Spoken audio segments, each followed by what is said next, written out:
Eh bien salut tout le monde, c'est Aflex, j'espère que vous allez bien, en tout cas moi ça va super. Aujourd'hui on se retrouve pour une nouvelle vidéo, comme d'hab sur un coup de tête, sur quelque chose qui vient de se passer il y a un jour au moment où je tourne cette vidéo, donc littéralement il y a même pas un jour, mais c'est complètement dingue en fait ce qui vient de se passer dans le procès de Young Thug, et aujourd'hui il fallait absolument que je vous en parle, parce que c'est une nouvelle qui est tellement ouf que pour le coup elle a circulé partout sur les réseaux, vraiment même en France tout le monde en parle, et il fallait absolument que je vous donne pas mal d'éclaircissements justement concernant la situation de Young Thug et de son avocat, parce que c'est lunaire ce qui vient de se passer. Alors comme d'hab, avant de commencer la vidéo, pour tous ceux qui veulent me parler, n'hésitez pas à aller me DM sur Insta. Mon Insta c'est AflexYT, je réponds à tous les DM sans exception, même si parfois je prends quelques jours, mais je réponds à tout le monde, donc voilà. Si tu veux me parler, tu m'envoies un DM, moi je te répondrai à coup sûr, et du coup mon Insta sera en haut à gauche, c'est AflexYT. Mais du coup, alors bon, je pense que ça va être une vidéo plutôt courte, mais c'est vraiment un truc de ouf, donc il fallait absolument que je vous en parle au plus vite.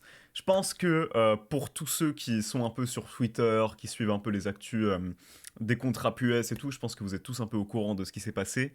Mais du coup, vraiment l'avocat officiel de Young Thug, donc Brian Steele, dont je parle souvent, est officiellement allé en prison pour Young Thug. Tout simplement pour des raisons très sombres. Puisque ce qui s'est passé en fait, c'est tout simplement qu'il a déclaré avoir officiellement des preuves que le juge est corrompu et que il est tout simplement réellement corrompu pour mettre Young Thug en prison en fait. C'est-à-dire que un juge normalement c'est impartial, ça n'a pas de côté, enfin ça n'a pas de il prend pas de parti quoi tout simplement. Et en fait là il a dit vraiment qu'il avait bel et bien des preuves, qu'il a eu des conversations entre lui et l'avocat plus Lil Woody, qui est un pote de Young Thug qui a snitch sur lui pendant des années et qui a lui-même commis des meurtres en fait, donc qui est actuellement en prison. Et du coup en fait, ce qui s'est passé, c'est qu'ils lui ont donné l'immunité pour qu'il admette qu'il a tué Big Nut, qui est le plus gros, enfin qui était l'un des plus gros gangsters d'Atlanta, dont Young Thug a commandité le meurtre, ok, suis-moi bien, hein, parce que tu vas comprendre. Et du coup, en fait, là, on vient de découvrir que du coup, par cet aveu, bah du coup, depuis tout ce temps, la personne qui l'avait tué était bel et bien Lil Woody. Donc sûrement payé par Young Thug, ou en tout cas c'est Young Thug qui lui a demandé. Et là du coup il a bel et bien avoué l'avoir tué, et c'est là qu'on voit que c'est vraiment un truc de dingue, puisque du coup on lui a donné l'immunité. Ça veut dire que c'est pas grave, ça veut dire que c'est tranquille, c'est bon, c'est rien, tranquille, vu que tu l'as avoué c'est pas grave, mais par contre on met que Young Thug dans la merde.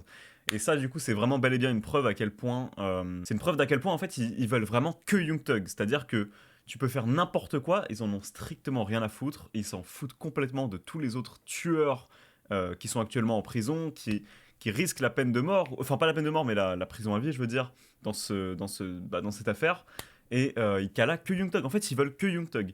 Et d'ailleurs, moi, je me rappelle qu'il y avait une deuxième chose aussi, en fait, qui m'avait complètement bluffé dans ce procès. J'avais halluciné. C'est tout simplement qu'il faut savoir qu'il y a un ami de Young Thug, en fait, qui s'appelle DK, qui a commis un meurtre un jour. Et en fait, ce qui s'est passé, c'est qu'il savait pas, mais il y avait une caméra qui a filmé toute la scène. C'est-à-dire qu'on le voyait vraiment en 4K, le mec. Et du coup, il a pris un gun, il a tiré sur un mec, il lui a explosé le crâne. C'est-à-dire que quand je te dis qu'il a explosé le crâne, bah, le mec, en fait, aujourd'hui, a survécu par miracle, mais il lui manque un tiers de sa tête. C'est-à-dire que tu le vois, on dirait qu'on lui a coupé une partie de son cerveau, enfin, c'est un truc de fou. Et pour ça, il a pris que 7 ans de prison, juste parce qu'il a balancé Young Thug. Et ça veut dire que ça là c'est rien, ça veut dire que pour bonne conduite, il peut ressortir au bout de 3 ans, même pas. Et moi j'hallucine en fait, j'hallucine vraiment en voyant ça. Et je trouve que c'est un peu. Bah, c'est complètement injuste en fait. C'est une mafia en fait, l'État là-bas. Hein. Moi, c'est. Enfin, je sais pas ce que vous en pensez. Genre, moi, c'est. Moi, j'ai un avis en fait sur ça, mais je trouve ça hallucinant. Mais du coup, voilà, maintenant, c'est assez compliqué parce que du coup, l'avocat de Young Thug a vraiment dit droit dans les yeux au juge voilà, j'ai des preuves que vous êtes corrompu, vous êtes biaisé. Je crois même qu'il lui a dit qu'il était payé pour mettre Young Thug en prison, donc clairement il y a quelque chose de très sombre derrière tout ça. Et ce qui s'est passé après ça, en fait, c'est que le juge ne l'a pas contredit, mais il lui a dit oula, vous avez accès à des infos confidentielles, vous devriez pas avoir accès à ces infos-là, c'est pas normal, comment vous les avez obtenues. Et après, en fait, il faisait que de lui répondre comment tu les as eues, comment tu les as eues, comment t'as su ça. Et du coup, en fait, l'autre, il voulait pas répondre. Du coup, l'avocat de Young Thug ne voulait pas donner sa source. Il a pas balancé la personne qui lui a donné les infos. Et pour ça, du coup, le juge l'a mis en prison pendant 20 jours pour outrage. Donc voilà, c'est ça le motif officiel. Mais en vérité, c'est tout simplement parce il a paniqué, à mon avis. Hein. Clairement, le juge a dû paniquer parce que bah, c'est vrai, ça se voit que c'est vrai, en fait.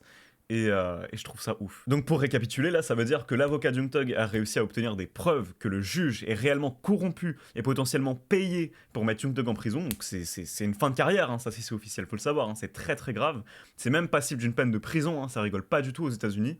Alors après, quand t'es un juge, c'est compliqué de te mettre en prison, mais c'est réellement passible, en tout cas dans la loi. Et quand il a vu ça, le juge ne l'a pas contredit. C'est-à-dire que le juge lui a juste demandé: ok, t'as eu accès à des infos confidentielles, je veux savoir comment tu les as eues. Avant qu'on en parle, comment t'as eu accès à ces infos? Comment t'as eu accès? Comment t'as eu accès? Et il faisait que de le répéter en fait. À un moment donné, du coup, l'avocat Young Thug a clairement dit qu'il donnerait pas sa source. Du coup, il ne balancerait pas la personne qui lui a donné les infos. Et il lui a dit: je le dirai pas. Mais par contre, t'es vraiment corrompu. Et l'avocat du... Enfin, pas l'avocat du coup, je veux dire, mais le juge a tout simplement envoyé l'avocat Young Thug en prison. Alors suite à ça, du coup, l'avocat Young Thug a tout simplement demandé au juge que, quitte à être du coup emprisonné, qu'il puisse être incarcéré dans la même cellule que Young Thug pour qu'il puisse continuer de travailler sur son dossier en même temps. Et du coup, il a accepté. Donc c'est un truc de fou. Ça veut dire que l'avocat de Young Thug, qui est un homme très très important, hein, faut que vous vous imaginiez, c'est pas juste un mec connu ou c'est pas juste un mec de la justice. C'est un homme très connu, extrêmement riche. C'est le meilleur avocat en criminologie de tout l'État de la Géorgie. Enfin, c'est quelqu'un de très respecté. Va être en prison dans la même cellule que le rappeur, normal. Enfin, c'est un truc de dingue. C'est vraiment une putain de série en fait, ce truc. C'est un truc de fou malade. Et du coup, ça veut dire que le juge a réellement intimidé des témoins et les a menacés pour qu'ils mentent en fait, pour qu'ils témoignent contre Young Thug, que ce soit vrai ou non en fait. Et je trouve ça complètement dingue. Ça veut dire qu'il a fait ça. Il a eu des conversations avec des gens avec qui il n'a pas le droit de parler normalement en privé, c'est-à-dire le parti adverse, du coup l'avocat de Lil Woody, qui est une personne qui a balancé Young Thug et qui a commis un meurtre. Donc voilà, c'est très très grave, hein. Et moi personnellement, ça me choque beaucoup en fait cette situation-là. Et ensuite du coup le deuxième avocat de Young Thug, parce qu'il faut savoir qu'ils sont plusieurs à le défendre, hein, évidemment, il n'y a pas que Brian Steele qui le défend dans toute l'affaire. Et bah du coup lui aussi en fait, pendant que l'autre il était en prison, juste après il est allé à la barre.